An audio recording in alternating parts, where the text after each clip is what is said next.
Hello and welcome to the first English Today Business DVD.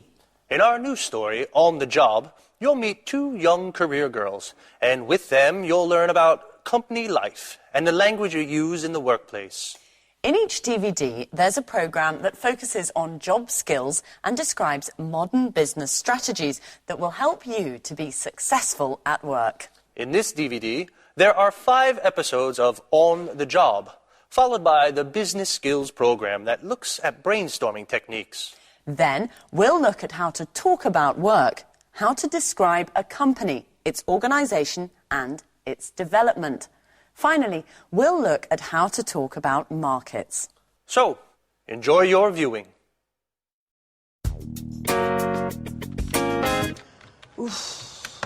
This report is so boring. Numbers, accounts and statistics. I hate it. I'm an artist. When I was younger, I used to write short stories, novels, poems, and I was good at it. What has happened to my inspiration? What am I doing here? A publishing house. That's where I would like to work. Okay, Victoria, stop dreaming. Let's get back to the report. The boss wants it on his desk at 5 this afternoon. Oh, isn't there anything more interesting to do?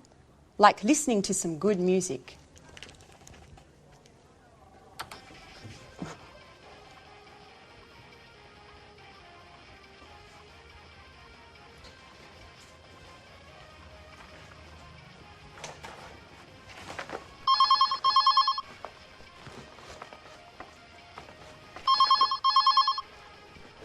Telephone. Oh, the phone. Hello, this is Victoria Lee. Oh, Lucy, what can I do for you? No, I'm not busy. Well, actually, I am very busy. I have to write a boring report for the boss. Anyway, what is it? Is there a problem? What? Mr. Lewis wants to speak with me? Really? Yes, of course. Put him through. Good morning, Mr. Lewis. It's a pleasure to hear from you. How are you? I'm fine, sir. What can I do for you? Yes, I know the product. It's very interesting, innovative, and the marketing department thinks it has a lot of potential for the international market. What? Me? Really? Thank you, sir. Yes, immediately.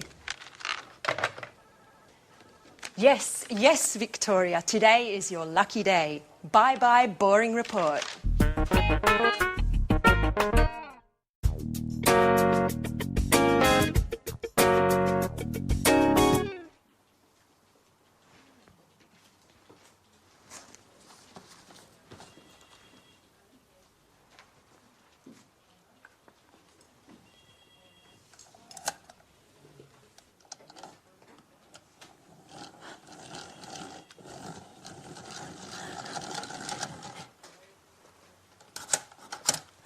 So, you are Anne Baxter.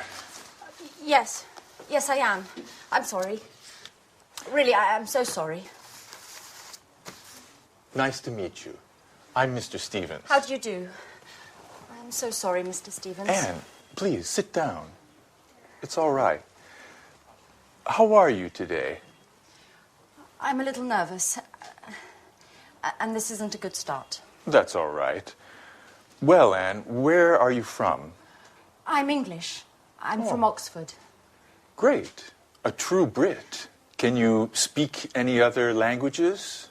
French, German, Spanish? I can speak French, a little Spanish, and a few words of Italian. My sister is in Rome studying history of art at university. Okay. Very interesting.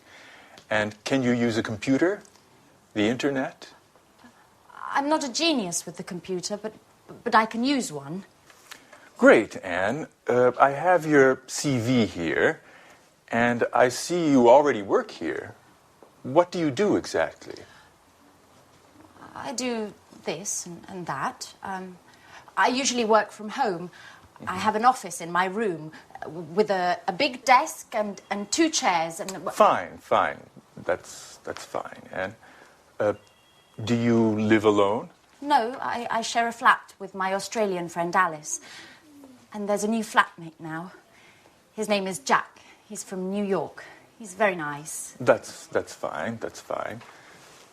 Great, and you're very well prepared. You have a good education, and you're very precise. You're just the person for this internship. Oh, thank you, Mr. Stevens. Thank you so much for this opportunity.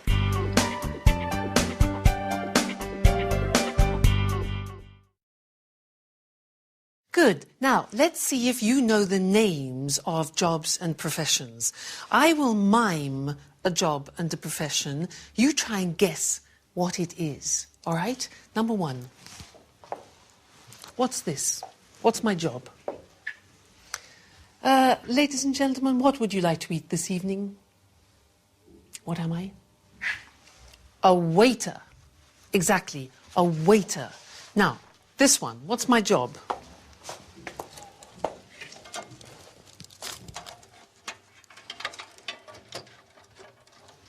Difficult job. I'm a computer technician. A computer technician. Okay, next one. This one.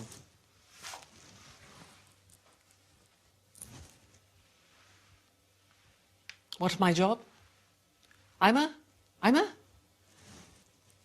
No, I'm not a policeman. I'm a policeman. A policeman. Be careful of the pronunciation. Next. What's my job?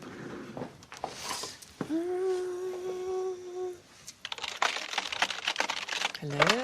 Hello? Yes, yes, yes. Thank you. What's my job? I'm a difficult one. Secretary.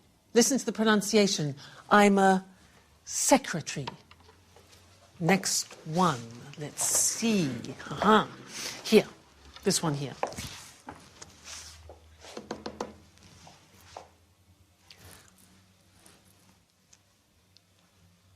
What's my job? I'm a conductor. I'm a conductor. All right, and this one here.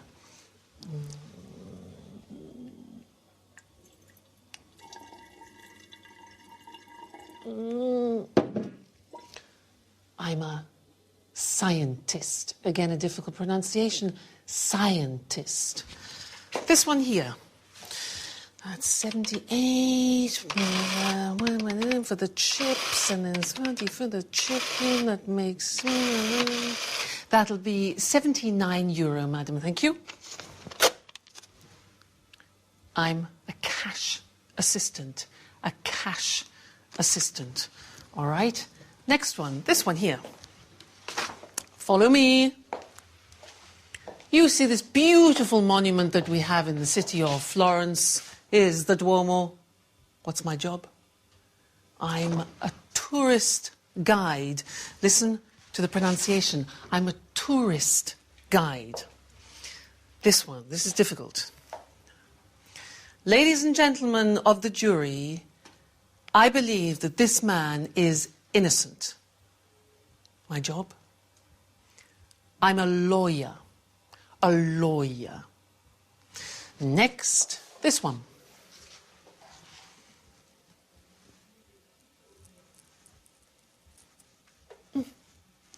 I'm a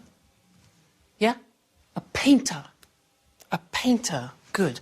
And the last one. What do you think this is?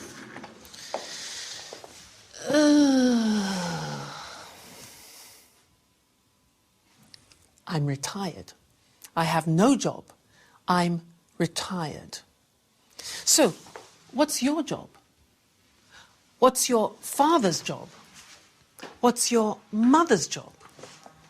Well, let's look at the screen together and check the spelling and the pronunciation of the jobs we've just looked at. All right, so here's the screen. Good. The question is, what's your job? So, the first one, I'm a waiter.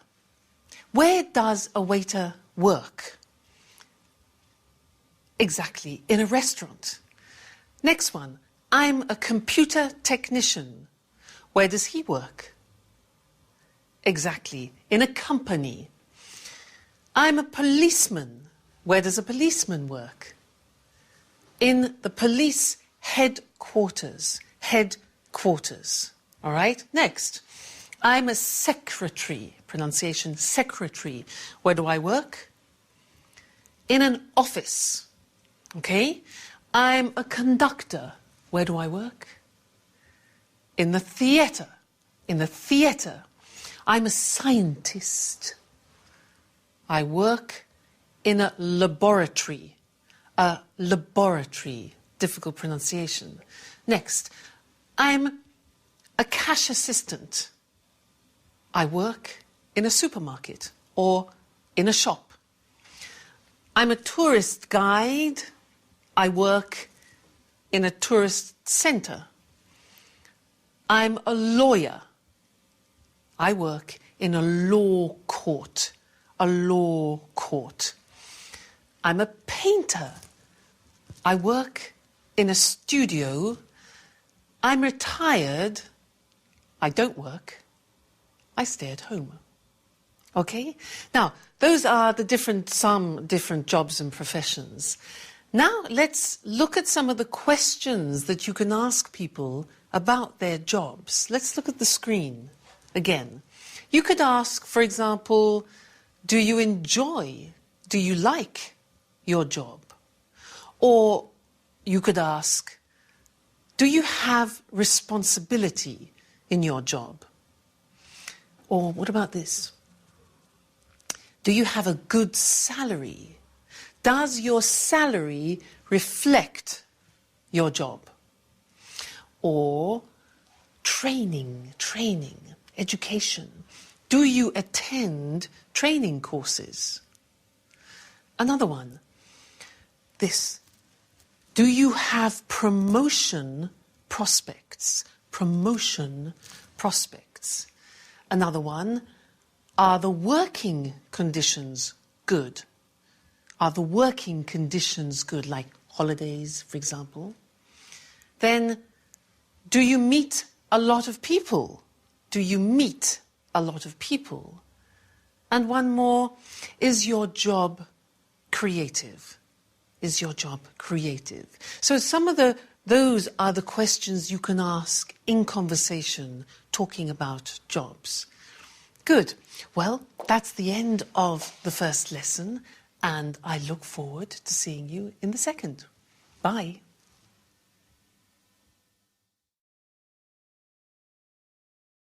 Hello, and welcome to Business Talk, the program dedicated to talking about business skills and techniques. Today's programme is all about brainstorming, a very popular conference technique designed to obtain the maximum number of ideas relating to a specific subject. In a bit, Lucy and I will give a short demonstration so you can see what it is all about. But first of all, what does brainstorming mean? And why is it used? Well, people put their ideas together with the aim of finding a solution to a specific problem. Exactly. It's a group activity. All the members suggest ideas and their contributions then stimulate new ideas. And the first rule is any idea is acceptable. Sometimes it's the most outrageous idea that can help generate a solution to the problem. The ideal number of people for a brainstorming meeting is from 3 to 8. Too many people could get a bit out of hand. Well, even 8 people calling out ideas and making comments could get chaotic, so it's useful to have a facilitator, a person who doesn't contribute but keeps this session on course and records the ideas on a flip chart. And although this is a common technique used in the corporate world, you might be surprised to know that during a brainstorming meeting, all hierarchy and roles disappear. The philosophy behind this strategy is to create a real sense of democracy within the group, so that everyone feels their opinions are valued. Now, there are certain principles to follow so that brainstorming works well. But before we look at these, let's do a little brainstorming so you actually see how it works. Okay, now there are only 2 of us, and there should really be 3 or more people in a brainstorming meeting, but this is just to give you an idea. So listen carefully to the language we use. Let's imagine this situation. Our company needs to increase its production space. A brainstorming meeting has been organized to gather some ideas. Let's start. How about opening a second factory somewhere? What if we close this factory and open a larger factory out of town? Let's explore the possibility of opening a larger factory for production and keep this space to make the shop bigger. Perhaps we could rent the building next to the factory. Why don't we look into renting part of the building next door? What about sharing a production space with another company? Couldn't we examine the possibility of building a third floor? Let's try to reorganize the space we have. What if we organise 4 shifts a day instead of 3? We could relocate our administrative staff and keep production here. How about keeping the production here and renting some office space for the administrative staff? Would we be able to reorganize the shop floor space? Why don't we try moving all the production to China? We could move part of the production to China. What about closing part of the production line? Couldn't we rethink the production line? How about keeping the production of smaller items here and moving the production of larger items to China? OK, we're going to stop here because we're running out of time, but this process could go on for much longer until enough ideas have been collected. At this point, a short list is made of the best ideas so that they can be carefully evaluated by considering how each one would work in practice. So the aim is to conclude the brainstorming session with 1 or 2 good ideas that can be put into action and hopefully solve the problem. Did you notice how we didn't stop to judge or analyze the ideas as they came up? Well, that's because if each idea were to be discussed during the actual brainstorming, the ball would never get rolling and too much time would be wasted. Another thing you may have noticed is that Lucy came up with an idea that had nothing to do with increasing the production space. She suggested working 4 shifts instead of 3, which wouldn't solve the problem of space at all. Yes, remember, all ideas are accepted during the brainstorming process because although an idea may seem silly, it might instigate other ideas that could instead give rise to a solution. Yes, actually, you suggested something interesting after the apparently irrelevant idea I had. Well, I'm afraid our time is up for today. See you soon. Bye-bye. Now, as we said in the programme, the language you use to put forward your ideas during a brainstorming session is really important. So, what kind of language should you use for brainstorming?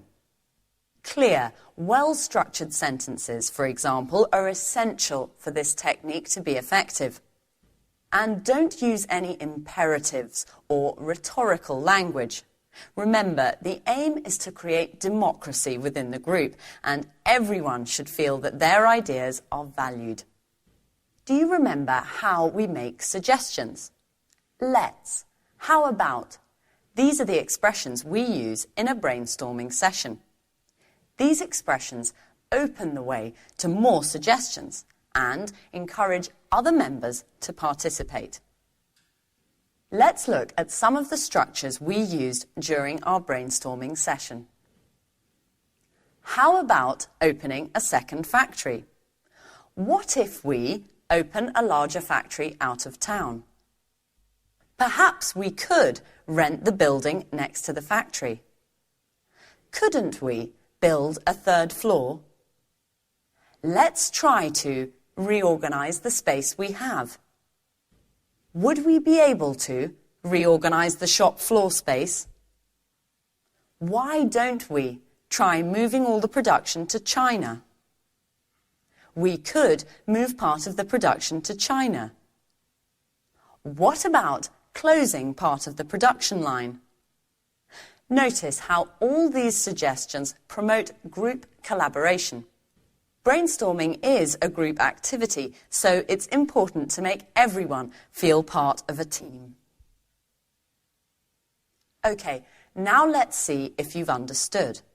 I'm going to make some suggestions as though I were in a brainstorming meeting. And then we'll see which are tentative suggestions and which aren't. Ready? We could rent another factory. Let's build another floor. I think we should close part of the production line. How about moving production to China? Why don't we try relocating the administrative staff? In my opinion, we should open another factory. Couldn't we reorganize the space we have? So, of these 7 ideas, 2 are not actually suggestions. Which 2? Yes, the 2 that started with I think and in my opinion. It's essential that in brainstorming you don't try to assert your own opinion. What's important is to work as a team. Try to limit the use of I and use we instead. It's not easy when English isn't your first language, and you probably need to practice a couple of times for it to come naturally.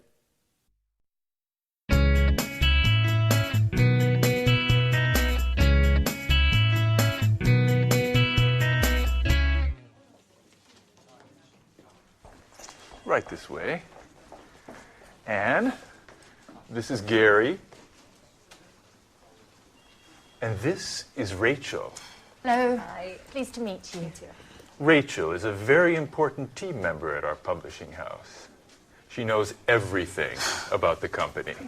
Thanks. She was our first employee in 1985. 1985. And she can answer any questions you may have. Okay, Anne, you're in good hands. Have a productive day. Oh, all right, Anne. Are you ready? Well, Mr. Stevens founded this publishing house in 1985. Oh, just a moment.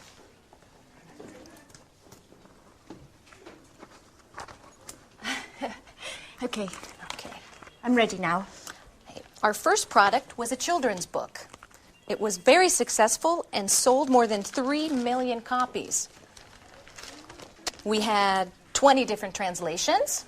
Over time, the company changed and diversified, and we have now fiction, cookbooks, and tourist guides. Cookbooks and... I'm sorry, I didn't catch that. Tourist guides. We also have an encyclopedia of history and one of art history.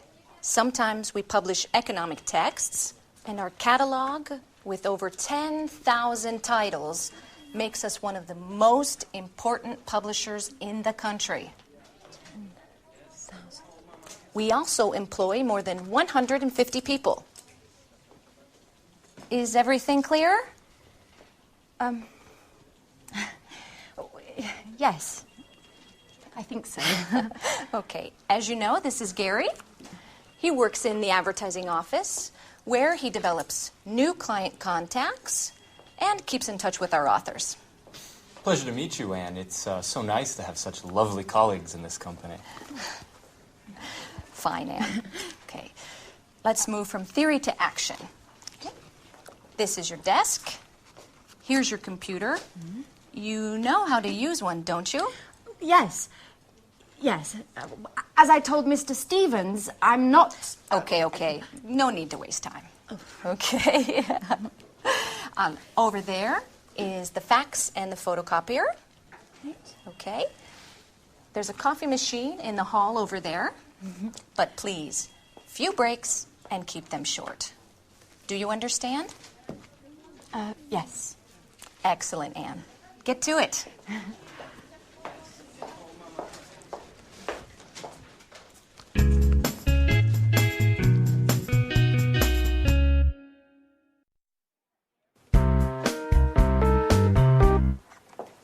Oh, good morning, Mr. Chang. Excuse me, I was just rearranging my office. Take a seat, please. Thank you. It looks very nice here. Thank you. Well, before we begin to talk about our new product, I would like to give you some information about our company.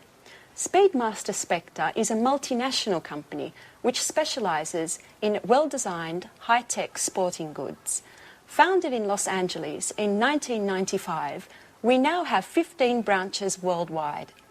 That's very interesting, Mrs. Lee. How much is your company's revenue? Over the past few years, Speedmaster Spectre's revenue has grown impressively.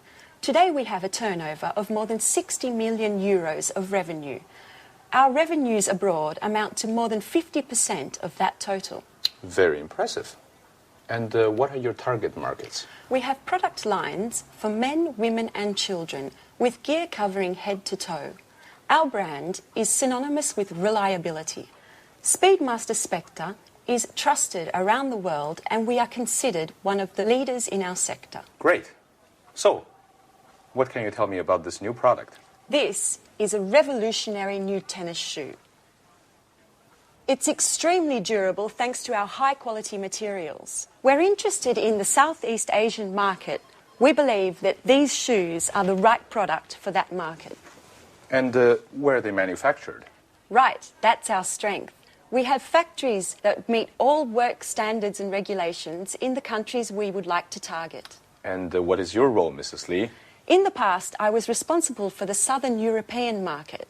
Just last week, I took on a new role to test and distribute our products into the Chinese market. It's a very challenging position. That could deliver positive results. Together we can do great things, Mrs. Lee. Well, goodbye, Mrs. Lee. This meeting has been very profitable for both of us. Let's talk soon. Thank you, Mr. Chang. And yes, let's meet again soon. Great. Bye-bye.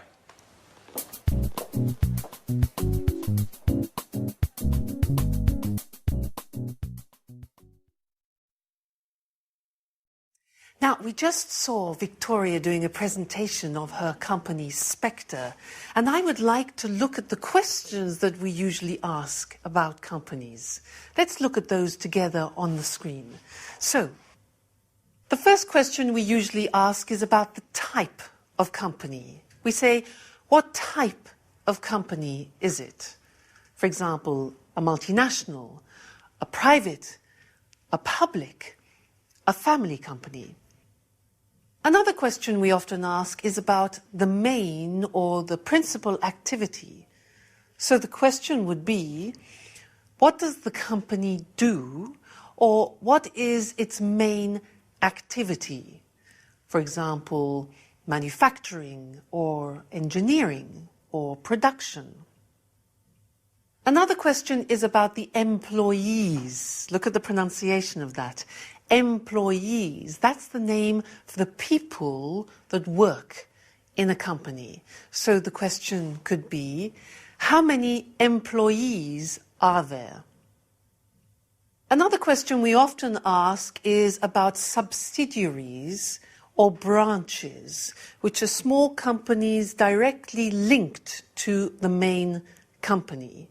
And the question could be, does it have any branches? Does it have any subsidiaries? Another question important for us is the location. Where is the company located, or where is the company situated?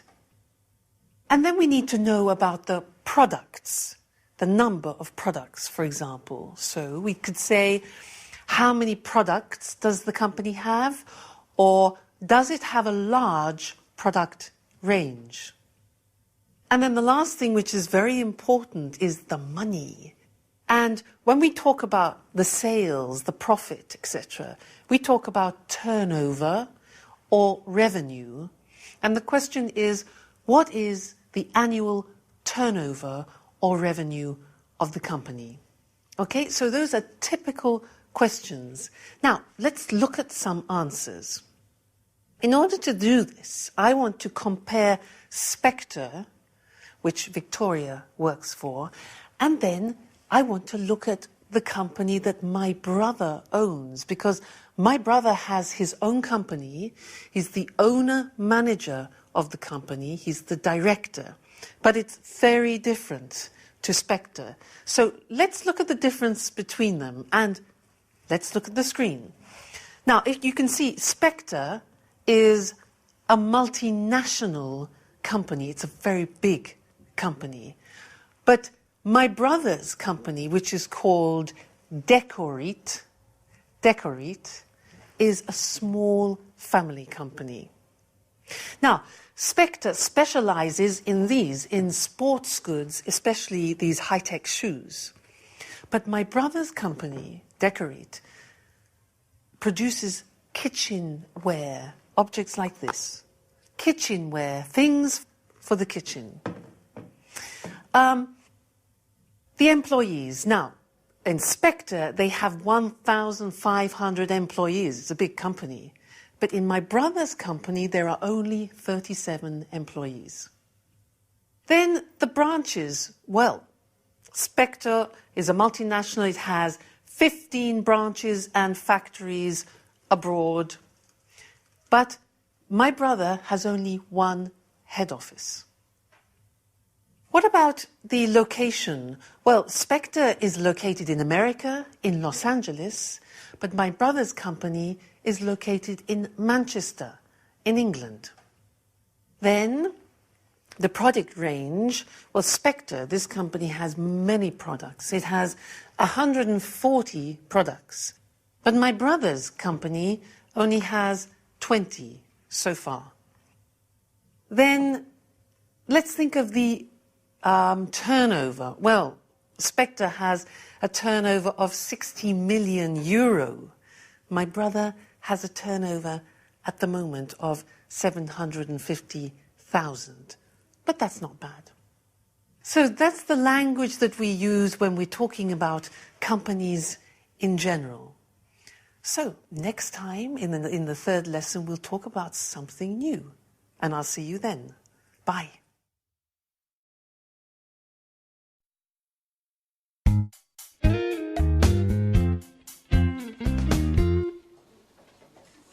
Good morning.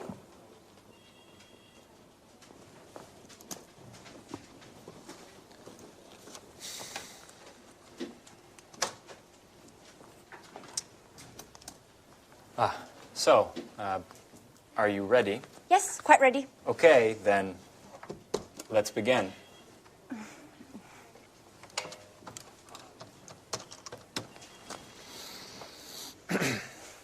Hello, my name is Gary Reynolds from Pilgrim Publishing. May I speak to Mr. Jones? Mrs. Jones, how are you? And how is that wonderful apple pie of yours? I'm fine, thanks. Certainly, I'll hold. With a wink and a nudge, you can get whatever you want, even imaginary apple pie. This author is too important for us. Right. Hello, Mr. Jones. How are you? I'm fine, thank you. I wanted to know if you are interested in contributing to a new cooking guide that we have to bring out soon. Yes, it's a 6-volume collection of recipes to fit the needs of all tastes, with a detailed photo guide for preparation and cooking techniques. And we have to have the materials by the end of next month. Right. Exactly. Sure. Of course. Yes. Excuse me. Could you hold on for a moment? Anne, that's enough. Stop now. I can't concentrate. Oh, sorry, Gary. Sorry. Yes. As I said earlier, if you accept, I can send you a copy of the contract that you should sign and return. No, I'm sorry. We can't wait until next Tuesday. Well, I'll have to check with my boss. I need to ask Mr. Stevens if we can organize a meeting for next week. In the meantime, do you need any prep materials? No problem at all. I can send you an email immediately. Okay, goodbye. It was a pleasure speaking to you.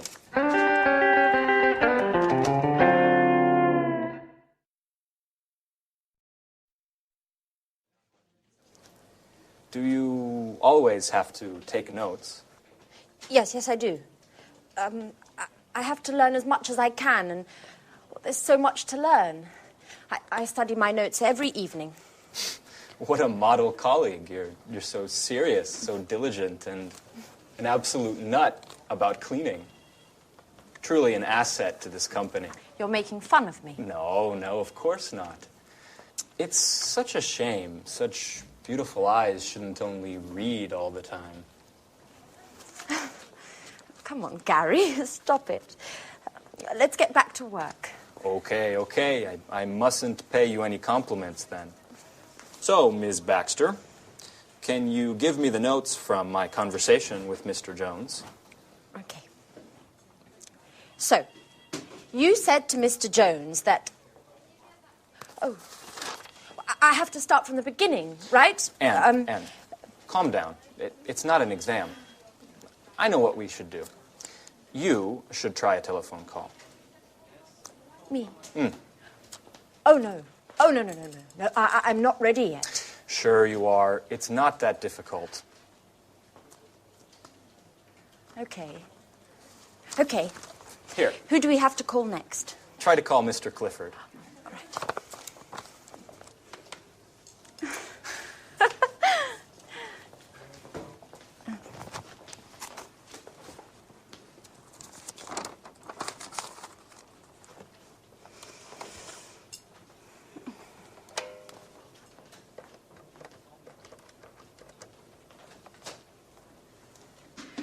Hello, this is Anne Baxter from Pilgrim Publishing. Please may I speak to Mr. Clifford? Oh, I see. All right, thank you very much. Right, goodbye. Well, what happened? Well, Come on, tell me. I dialed the wrong number.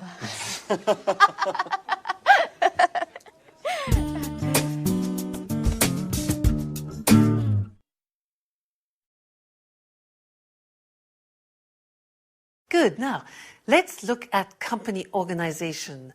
As I said before, companies are usually divided into departments. So let's look at some different departments in a large organization. For example, you can have human resources. Now, human resources is usually personnel, it's training. Training is like education, and it's wages and salaries. Human resources. Another department is finance. Now, in finance, you usually have the areas of purchasing, which is buying things, also customer accounts and other financial services. The next department is production. Now, in this particular department, you have producing the goods, you check the quality, you do the packaging, and you distribute the goods to customers. That's production. And the last one we're going to look at is marketing. And in marketing, you advertise the product and you organize sales. So, here they are: human resources, finance, production, and marketing. Now it's your turn. I am going to describe some activities in these departments, and you must decide which of the department the activity is in, okay? I'll give you an example. For example, which department recruits staff? Recruits, that's a difficult verb, takes on staff. Which one? Human resources, finance, production, marketing. Exactly, human resources. Now, you go. Which department creates an image? Creates an image. Marketing. Good. Next one. Which department manufactures and produces the goods?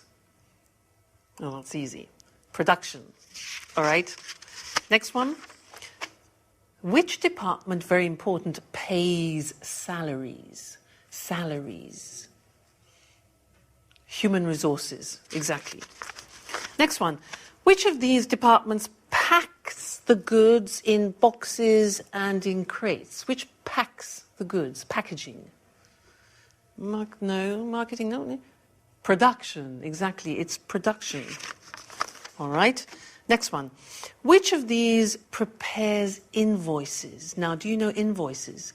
Invoices are like the bills that you send to customers or suppliers. Which one? That's a job for finance, exactly. Next one. Which department checks the quality of the goods? The quality? Marketing? No. Production, that's it. Good. Next one. Who trains the staff? Who teaches the staff? Who organizes courses? Yeah. Human resources, all right? Now, who dispatches the products? Dispatches, that sends the products. Which one? It is production, actually. It's production. This is easy. Which one designs an advertising campaign? An advertising campaign, obvious. Marketing. Okay. Who does the budget, taxes, and investment? Clear, yeah? That's finance. Finance department, taxes. Now, who purchases? That's a difficult verb. Who purchases? That means buys. Who purchases supplies? Who purchases things for the company? Which one do you think? Marketing, production, human resources? Well, actually, it's finance. Finance. They purchase. And the last one, who plans the method of sales, the method of selling it to the public? Human resources, finance, production, marketing? Marketing. Fantastic. So good. So there you have an idea of 4 of the most important departments that you find in large organizations. Well, that's all for now, and I look forward to seeing you in the next DVD for some more business English. So goodbye for now.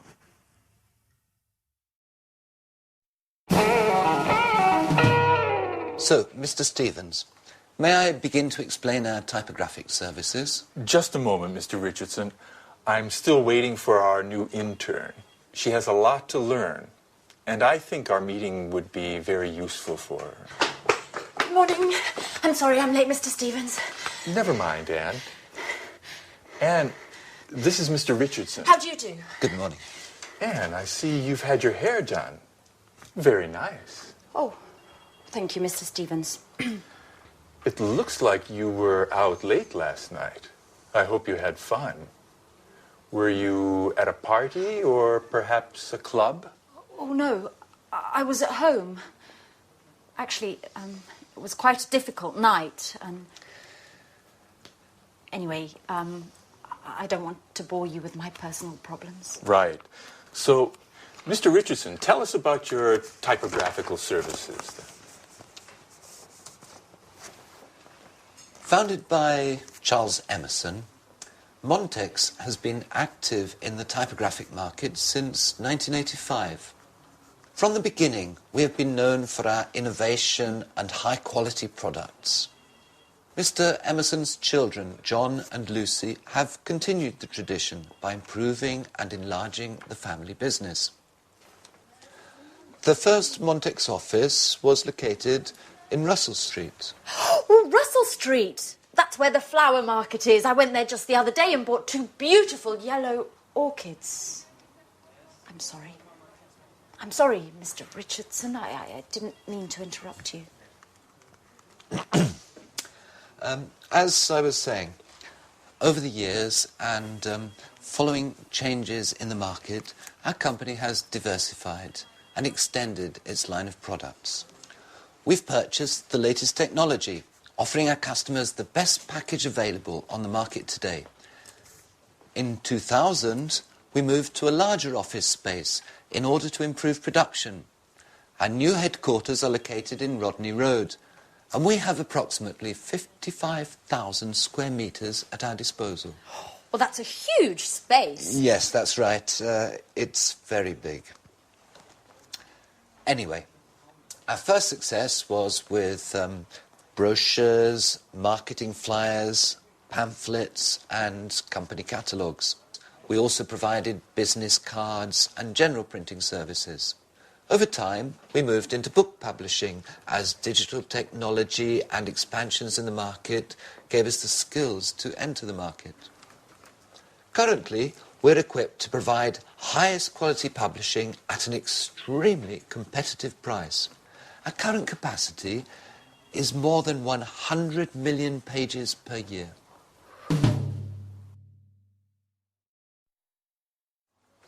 So, Anne, have you understood everything? Would you like to sum up what Mr. Richardson has said? Me? Yes. Could you? Oh, all right. I'll try. Established in 1985 by Charles Emerson, Montex has successfully grown and adapted to changing client needs. In 2000, the company transferred to Rodney Road, where, thanks to cutting-edge equipment capable of high volume, it has optimized its production and extended its offerings, specializing in the publishing sector. Currently, it provides top-quality printing at extremely attractive pricing. Well done, Anne. You have a great ability to summarize. You know, Mr. Richardson, we aren't very pleased with our current typographers. They don't meet deadlines. Professionalism, efficiency and punctuality are the keys to our success. Do you know that in just a few years the number of Montex clients has grown by 100%? And what sort of printing do you principally use? Digital printing and offset printing in the case of high-density needs. What? Offset printing? Young lady, you work for a publishing house and you don't know what offset printing is? No, sir. I'm afraid I don't. Is it important? Anne, offset printing is the classic way in which a graphic project done on a computer is converted to the final printed page. I get it. I get it. Well, it is important. It's extremely important. What an idiot I must seem. I basically told you I have no technological know-how. You know, Mr. Stevens, I am studying the editor's manual that you gave me, but I haven't got to the letter O yet.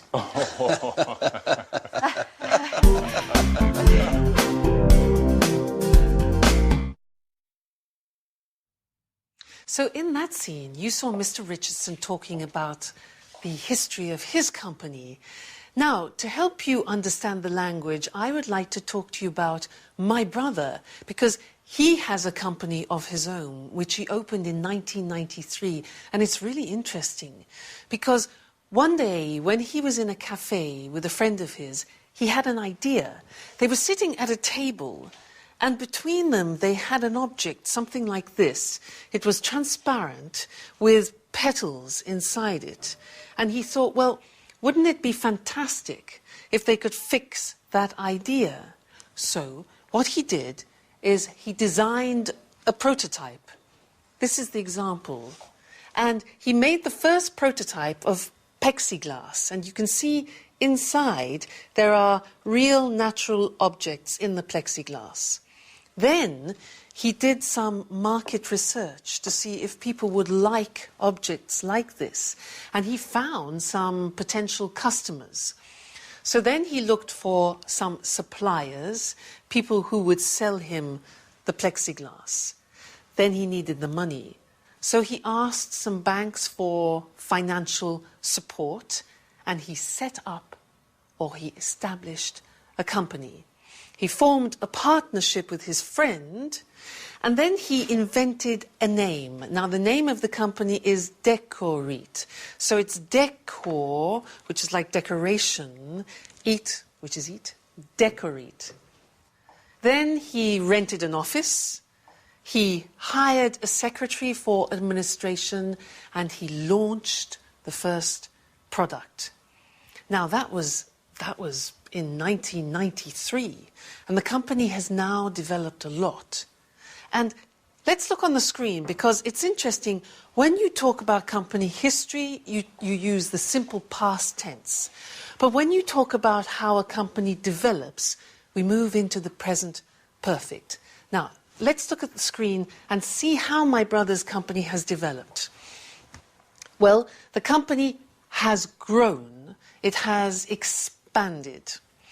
And the sales has increased a lot. Sales have increased a lot.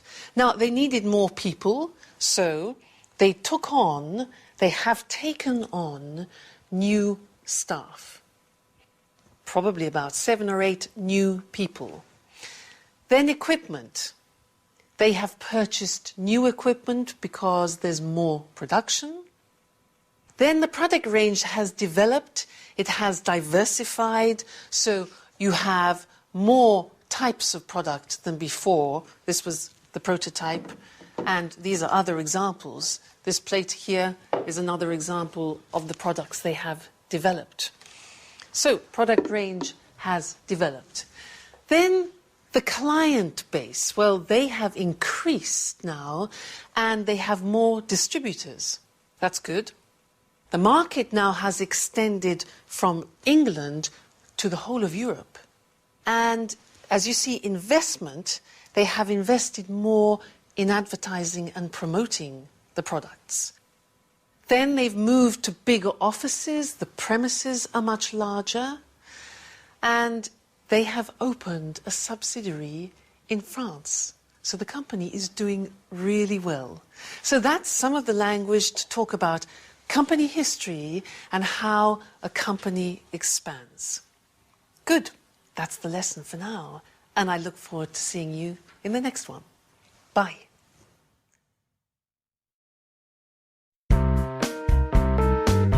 We're meeting here today to show Mr. Chang our new Smarty tennis shoes. These innovative shoes are made of high-quality materials and are perfect for the Southeast Asian market, which, as we all know, is expanding rapidly. We're especially interested in the Chinese market, which is growing at a pace much faster than the rest of the world. Excuse me for a moment. Henry? Hi.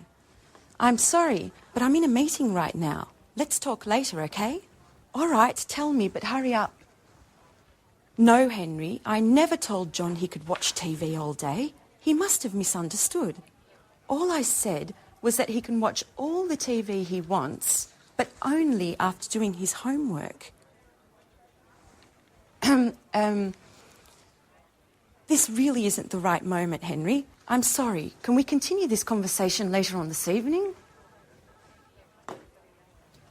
Pardon the interruption. Now, as I was saying... Excuse me, Victoria, but do you think this is the right product for the Chinese market? I think that before we export Smart in the Southeast Asian market, we need to take a close look at the local competition and the market's tasters in the sector. Excellent observation, Paul. We've actually already done market research, and as Mr. Chang can confirm, demand for sporting goods in China has grown by 50% over the past 10 years. Far Eastern consumers are increasingly interested in the latest fashion. They have become the most demanding consumers of fashion and quality in the world. Isn't that right, Mr. Chang? Oh, yes. Your fashions have reached our shores. Fashion is law, especially for young consumers. In fact, purchases are driven more by trends than by the actual products. And what about the competition, Victoria? It's a well-known fact that labor costs are lower in China, and the shoes produced in China are much more cost competitive than in Europe. Right again, Paul. However, our shoes are manufactured with high-quality materials that target an upper-level segment of the market. This market segment is quite happy to spend more on products that are well-equipped, last longer, and are of a higher quality. Do you have any data on how Smarty sales are going in Europe and in the States? Yes. Our marketing department sent me the latest report just this morning, and I'm happy to say it's very encouraging. Smarty has become one of our most successful products of the last few years. Demand is growing exponentially, and the satisfaction level of these shoes is much higher than that of similar shoes produced by other companies. In fact, Smarty shoes are considered one of the most durable, the most functional, and, most importantly, the most popular amongst the youth market. And what about the distribution? It's a very important aspect that we shouldn't underestimate. Yes, Mr. Chang is here to help clarify this issue for us. It is extremely important to have a detailed distribution and promotion plan. We've also got to create a reputable chain of agents to distribute our products over the widest possible area. This, in turn, will help us make importation easier and reduce taxes for entry into the Chinese market. Look, I'm very happy to provide you with any information you may need, as well as contacts inside the Ministry of Industry and the Chamber of Commerce. But, of course, success depends on your goals, your strategy, and the type of financing plan you're willing to provide. And besides that... Oh, excuse me yet again. John, what do you want? I told Dad I'm in an important meeting. No, John, I didn't say that. First do your homework, and then you can watch TV, okay? And listen to me. I don't care if your friends aren't studying today, just because it's a holiday tomorrow. Do you understand? Tomorrow we're going to see your grandparents, so you have to study today. That's enough of this story, John. No, that's not true. I'm a good mother, and I love you. But it doesn't mean I don't have the right to tell you what to do. Listen, I don't want to talk about this anymore. Goodbye. Pardon me, just a little domestic problem. Oh, yes, Mrs. Lee. We all know that kids cause more problem than work. You're right, Mr. Chang. Kids. Anyone who understands them is a genius.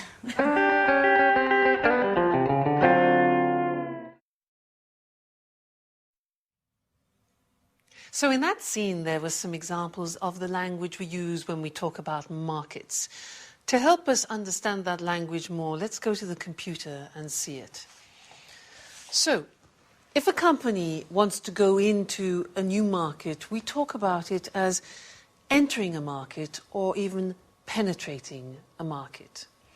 Now, if a market has been there for a while, we say that the market is established or it's well established. But often, markets change. If they improve, we talk about the market situation growing or increasing. But if the opposite happens, we say that the market shrinks, it's shrinking, or it's decreasing.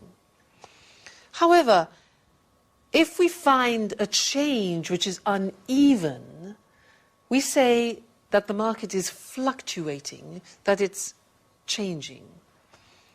Or, if there is no change, we talk about the market as being stable.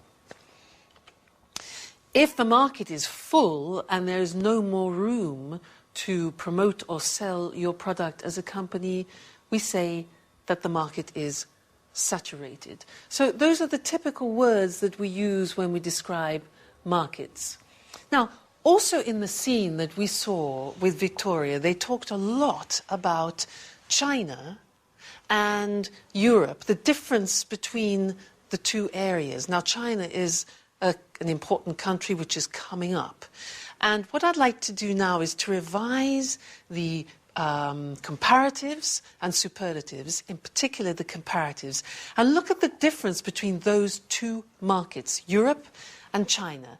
Let's look at the screen to help us. Here. Now, if we think about market growth, in general, market growth in China at the moment is faster. In Europe, it's slower. Labor costs. Labor costs, what's that? That is the cost of people working. Well, in China, as we know, the labor costs are definitely lower. In Europe, they're higher. What about market demand? Well, at the moment, the demand for new products and services in China is much greater than in Europe. In Europe, it's less. Production costs, another thing, well, it's cheaper to produce in China also because labor costs are lower. In Europe, it's more expensive. So many companies are moving to China for that reason. How about production time? Well, usually it's much shorter. It takes less time to produce in China than it does in Europe, where it's longer. But what about high tech?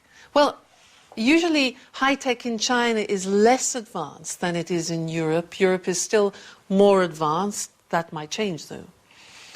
And then design. Well, I would say that in China the situation is more traditional, whereas in Europe we are still more innovative. We're more innovative.